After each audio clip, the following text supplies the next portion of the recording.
今日帶大家嚟到參觀炮台山康澤花園一個396尺嘅兩房單位，睇下裝修完嘅效果係點啊！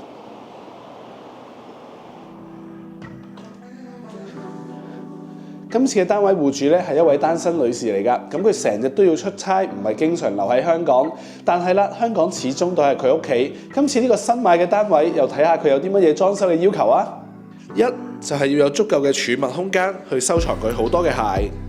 二就係房間裏邊要100%遮光，同埋其中一個衣櫃要做冇門。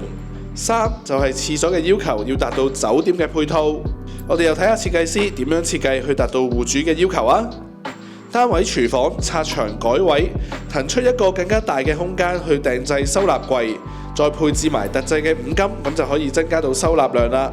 第二，本身戶主條線提出可以封埋隻窗，但係設計師考慮到空間使用嘅靈活性後，就建議用上100%遮光嘅窗簾布，而冇門嘅衣櫃就根據翻戶主嘅日常動線啦，設置咗喺床尾嘅位置啦。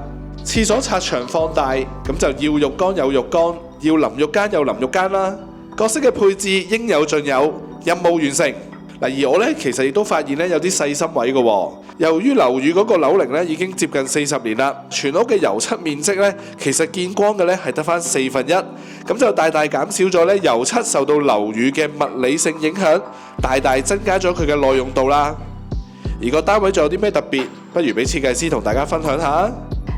呢個單位最大嘅重點係喺個工程嘅手工度上面，例如呢個大門玄關位個天花燈槽位啦，呢個條子位置、條子嘅對接銜接位啦，連埋個弧位係啦，咁所以個手工上面其實係花咗唔少功夫嘅。咁第二樣嘢就係個地下上面個玄關嘅磚個拼接位，咁就對應翻天花嘅燈槽位啦。大門啦，大門個拼花嘅效果啦，係啦，對應翻嘅。